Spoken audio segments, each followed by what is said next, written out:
Macam mana nak capai financial freedom, kebebasan keuangan? Baik, saya akan kongsikan dalam video ini tentang 7 langkah demi langkah macam mana nak mencapai keuangan yang bebas, merdeka wang, financial freedom. Baik, yang pertama, kita kena ada matlamat yang jelas.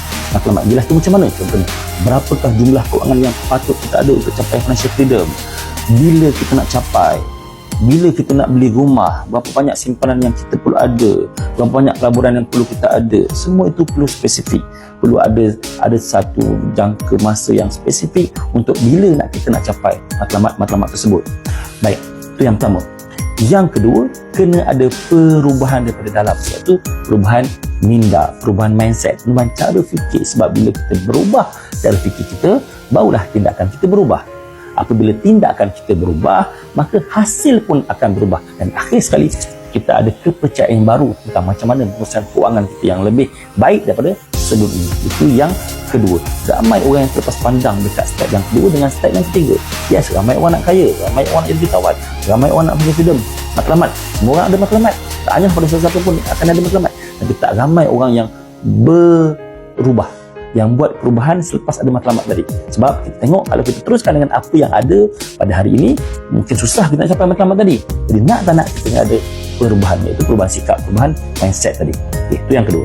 Yang ketiga ialah plan of action, plan tindakan. Ramai orang tak ada kat sini. Lepas kita ada perubahan sikap tadi, maka kita akan tambah ilmu-ilmu keuangan yang baru. Jadi kita tambah ilmu keuangan baru, maka kita boleh buat plan of action. Kita boleh buat plan tindakan kita untuk capai matlamat keuangan dalam step yang pertama tadi. Ramai orang tak buat plan tindakan. Tindakan tu macam mana? Maksudnya ialah apa yang kita nak buat selepas ini, apa kita nak buat esok, apa kita nak buat minggu depan, apa yang kita nak buat bulan depan, apa yang kita nak buat dalam 12 bulan akan datang, apa yang kita nak buat 24 bulan akan datang. Semua itu kena ada dalam plan of action kita.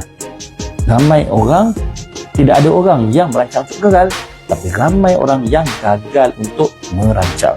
Sebab itu kena ada step yang kedua ini. Step keempat apa? Setelah kita dah ada plan gerakan, barulah mudah untuk tambah pendapatan. Yes, ramai orang tahu nak cara tambah pendapatan, tapi tak ramai orang nak pilih apa nak buat untuk tambah pendapatan yang betul. Jadi tuan-tuan, bila kita nak pilih untuk tambah pendapatan, kena pilih pekerjaan, kena pilih perniagaan yang boleh menambahkan income berkali-kali ganda daripada bisnes kita sekarang, daripada pekerjaan kita sekarang. Itu step yang berapa? Yang keempat. Kemudian yang kelima apa? Yang kelima ialah kita kena kawal perbelanjaan kita, kawal keuangan kita. Lepas kita tambahkan pendapatan dalam step yang keempat, maka kita kena kawal perbelanjaan kita. Bayangkan kalau pendapatan kita bertambah, tapi expenses kita turut bertambah, maka tak boleh nak ke mana kita. Bayangkan kalau income bertambah, expense pun bertambah. Income bertambah, expense pun bertambah. Income bertambah, expense pun bertambah. Maka tetap sama je. Masa kita gaji RM10,000, masalah masa gaji kita RM2,000, tetap akan ada. Sebab itu, dalam step yang kedua tadi, kena ada perubahan sikap, kena ada perubahan minda, kena ada ilmu untuk berubah tadi. Barulah mudah untuk kita kawal perbelanjaan kita. Itu step yang kelima. Yang keenam, apa dia? Yang keenam ialah lepas kita berjaya tambahkan pendapatan dan kawal perbelanjaan kita, maka kita akan ada duit lebihan. Dengan duit lebihan inilah kita boleh buat step yang keenam, iaitulah simpan dan labur. Kena ada simpanan dan kena ada pelaburan. Simpanan adalah untuk kecemasan dan juga pelaburan pula untuk menggandakan keuangan kita, menggandakan aset kita. Dan akhir sekali yang ketujuh, kena ada pertahanan dalam keuangan kita. Lepas kita bina keuangan kita dengan baik, membina aset-aset kita dengan baik, maka kita kena ada pertahanan terhadap aset kita. Ada 4 perkara dalam pertahanan, iaitu apa dia? Yang pertama, kena ada pertahanan daripada langit, iaitu zakat dan juga sedekah. Yang kedua, kena pertahanan dari sudut dengan undang-undang dari sudut kerajaan, kena ada perancangan cukai. Yang ketiga, kena ada juga perancangan untuk pertahanan ini dari sudut kalau berlaku musibah, iaitu perancangan takaful.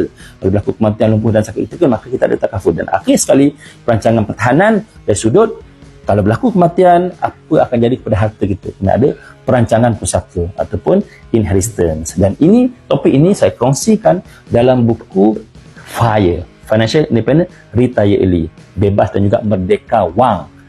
Dalam buku ini 7 langkah demi langkah dihuraikan. Tajuk dalam bahasa Inggeris, tapi konten 100% dalam bahasa Melayu. Saya kongsikan tentang 7 langkah demi langkah untuk capai kebebasan keuangan ini berdasarkan pengalaman saya dan juga pengalaman orang lain yang saya adaptasikan ke dalam buku ini. Tuan-tuan boleh dapatkan di kedai-kedai buku berhampiran.